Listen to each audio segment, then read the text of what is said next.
الرحمن الرحیم۔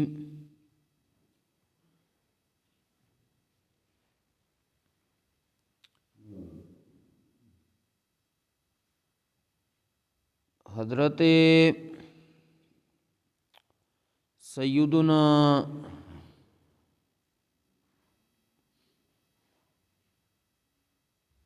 امام بہقی نے شعب الایمان دے اندر پیارے آقا رسول اللہ صلی اللہ علیہ وآلہ وسلم دا فرمانے علی شان نقل فرمایا ہے کہ نبی کریم صلی اللہ علیہ وآلہ وسلم نے ارشاد فرمایا ہے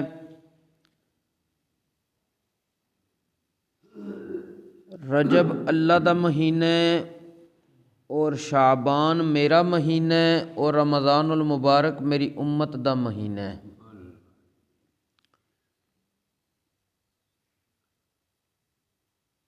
رمضان المبارک تو پہلے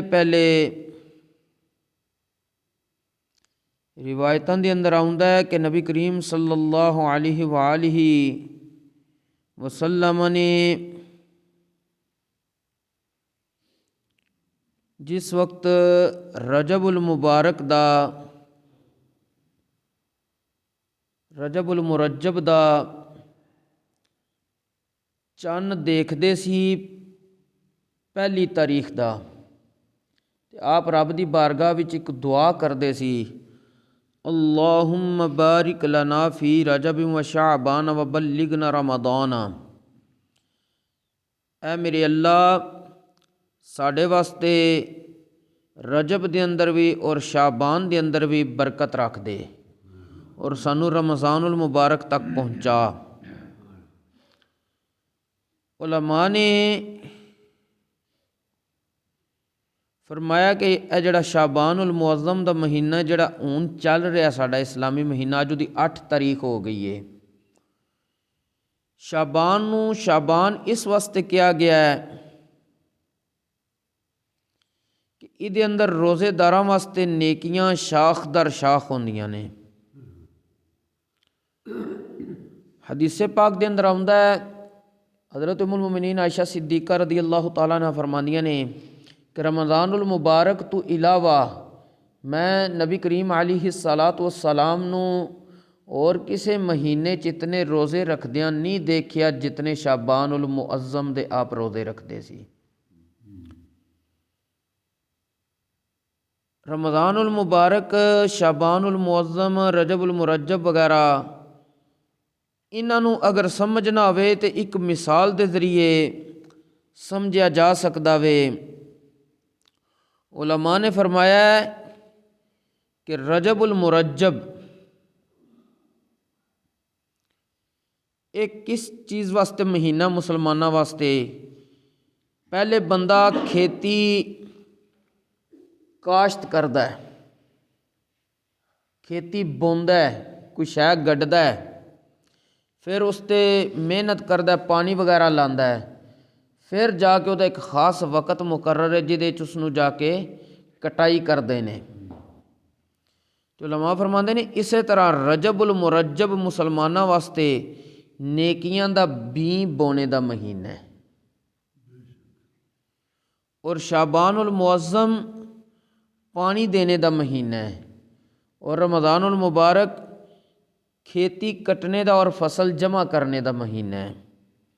تو جڑا شخص رجب المرجب دے مہینے دے اندر نیکیاں دا بیج بوئے گا اور شعبان المعظم دے مہینے دے اندر نیکی اور خیر دے پانی نال اس بیج بوئی ہوئی زمین نو سینچے گا، اور وہی بندہ پھر رمضان المبارک وچ برابر نیکیاں چ کامیاب آسانی نال ہو جائے گا۔ اور جڑا شخص رجب المرجب وچ بیں بونے تو نیکیاں دا محروم رہ گیا، شعبان المعظم دے مہینے چنے نیکیاں دا پانی نہ لایا، تے رمضان المبارک وچ بھی ذوق شوق اور رغبت دے نال عبادت دی لذت حاصل نہیں کر سکے گا۔ ਇਸ ਵਾਸਤੇ ਤਿਆਰੀ ਪਹਿਲੇ ਹੀ ਸ਼ੁਰੂ ਕਰ ਦੇਣੀ ਚਾਹੀਦੀ ਹੈ। ਅੱਜ ਅਸੀਂ ਮੁਆਸ਼ਰੇ 'ਚ ਦੇਖੀਏ, ਕੋਈ ਵੀ ਅਸੀਂ ਫੰਕਸ਼ਨ ਕਰਨਾ ਹੋਵੇ, ਬਿਲਖਸੂਸ ਸ਼ਾਦੀ ਵਗੈਰਾ ਦਾ, ਤੇ ਅਸੀਂ ਕਿਤਨਾ ਅਰਸਾ ਪਹਿਲੇ ਹੀ ਉਹਦੇ ਵਾਸਤੇ ਤਿਆਰੀਆਂ ਸ਼ੁਰੂ ਕਰ ਦਿੰਦੇ ਹਾਂ। ਤੇ ਰਮਜ਼ਾਨੁਲ ਮੁਬਾਰਕ ਵਾਸਤੇ ਤਿਆਰੀਆਂ ਹੀ ਕੋਈ ਨਹੀਂ ਸ਼ੁਰੂ ਕਰਦੇ। ਔਰ ਇਹ ਜਿਹੜਾ ਸ਼ਾਬਾਨੁਲ ਮੁਅੱਜ਼ਮ ਮਹੀਨਾ ਹੈ, ਇਹਨੂੰ ਬੜੀਆਂ ਨਿਸਬਤਾਂ ਨੇ, ਇਸ ਵਿੱਚ ਬੜਾ ਕੁਛ ਰੱਬ ਨੇ ਉਤਾਰਿਆ ਵੇ। ਉਲਮਾ ਨੇ ਇੱਥੋਂ ਤੱਕ ਫਰਮਾਇਆ ਹੈ کہ شعبان المعظم دا مہینہ او مہینہ ہے جس دے اندر آیت درود اتری ہے کہ اللہ تبارک و تعالیٰ نے ارشاد فرمایا ان اللہ و ملائکتہ یصلون علی النبی یا ایہا الذین آمنوا صلوا علیہ وسلموا تسلیما، بے شک اللہ تبارک و تعالیٰ اور اس دے فرشتے نبی کریم صلی اللہ علیہ وآلہ وسلم تے درود بھیج دینے۔ اے ایمان والیو تسی درود بھی اور سلام بھی نبی کریم علیہ السلام تے بھیجو۔ اس واسطے سانو کثرت دے نال اس مہینے دے اندر جڑا چل رہا وے اسلامی شعبان المعظم، درود پاک پڑھنا چاہیے، نبی کریم علیہ السلام دی بارگاہ چ اس دا تحفہ بھیجنا چاہیے۔ اور اے شعبان المعظم او مہینہ جس مہینے دے اندر حضرت امام ابن حجر عسقلانی رحمۃ اللہ تعالیٰ علیہ آپ فرماندے نے شعبان انشق فیہ القمر لسید ولد عدنان، کہ شعبان المعظم او مہینہ جس دے اندر سرکار دو عالم صلی اللہ علیہ وآلہ وسلم دے واسطے اللہ تبارک و تعالیٰ نے چند نو دو ٹکڑے کر دیتا سی۔ آپ نے انگلی دا اشارہ کیتا سی تے چند دو ٹکڑے ہو گیا سی۔ یہ معجزہ شق القمر کہلاندا ہے۔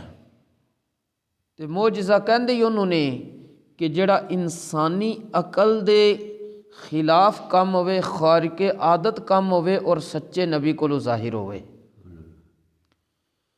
حضرت امام علامہ احمد خرپوتی رحمۃ اللہ تعالیٰ علیہ آپ نے قصیدہ بردہ شریف دی شرح لکھ دیا معجزہ شق القمر دے حوالے نال ارشاد فرمایا کہ ابو جہل دا ایک دوست سی یمن شہر دا، یمن ملک جڑا اج کل اتھے دا حکمران سی، والی سی سلطنت دا، او ابو جہل دا دوست سی، نا سی او دا حبیب بن مالک یمنی۔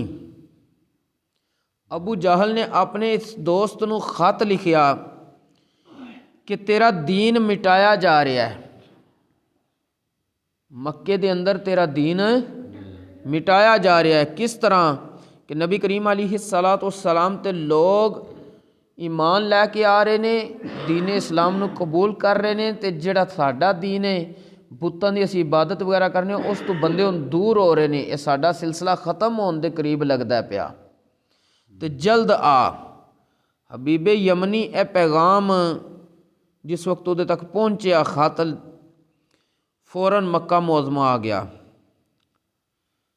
ابو جہل نے اس اپنے دوست نال نبی کریم صلی اللہ علیہ وآلہ وسلم دے خلاف بہت غلط گلاں کیتیاں اور بڑیاں شکایتاں کیتیاں۔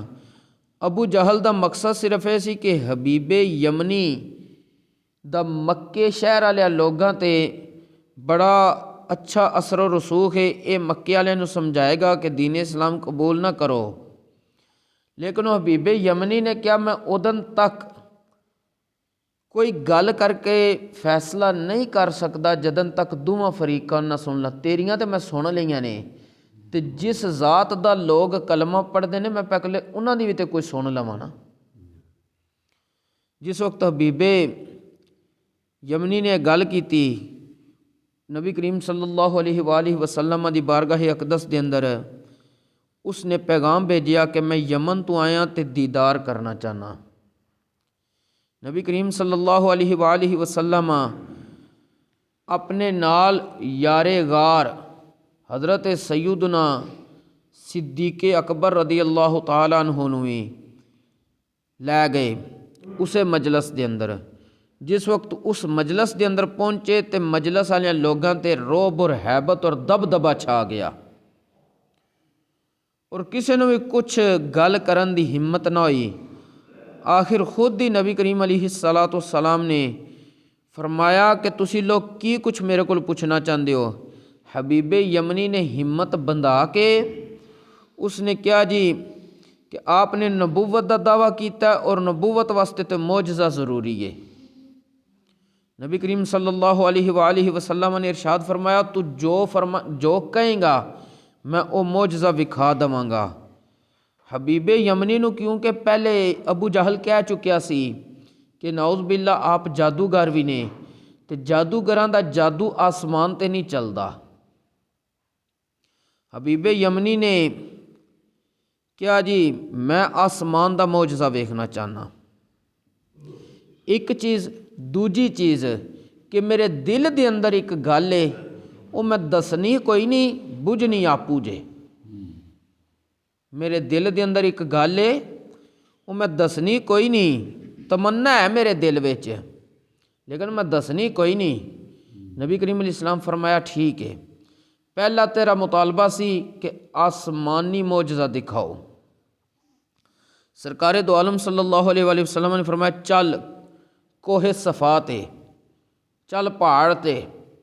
آپ جس وقت کوہ صفا تے تشریف لے گئے تو چن نو اشارہ کیتا، چن دو ٹکڑے ہو گیا، حتیٰ کہ ایک ٹکڑا پہاڑ دے اس طرف تے دوسرا پہاڑ دے اس طرف چلا گیا۔ اور پھر دوبارہ نبی کریم صلی اللہ علیہ وآلہ وسلم نے حبیب یمنی نو فرمایا دوسری گل بھی سن لے، جڑی تیرے دل دے اندر سی تو دسی نہیں، او میں دسنا وا۔ تیری تمنا کی ہے کہ اے حبیب یمنی تیری ایک لڑکی ہے جڑی ہمیشہ بیمار رہندی ہے، ہاتھ پاؤں تو معذور ہے، تو چاہنے کہ انہوں شفا مل جائے، تندرستی مل جائے، جا انہوں شفا ہو گئی آ۔ یہ سندے ہی حبیب یمنی بے اختیار پکار اٹھیا لا الہ الا اللہ محمد رسول اللہ۔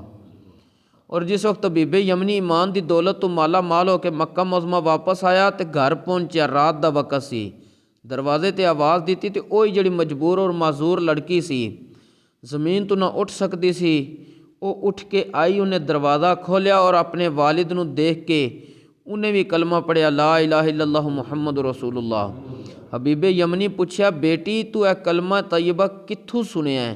لڑکی جواب دیتا کہ خواب دے اندر ایک چن دی صورت آلا دیکھیا سی جڑا فرما رہا سی کہ بیٹی تیرے باپ نے مکہ معظمہ دے اندر ہے، کلمہ پڑھ کے اسلام قبول کر کے مسلمان ہو گیا، لہذا تم ہی کلمہ پڑھ لے، تینوں اونی شفا ہو جاوے گی۔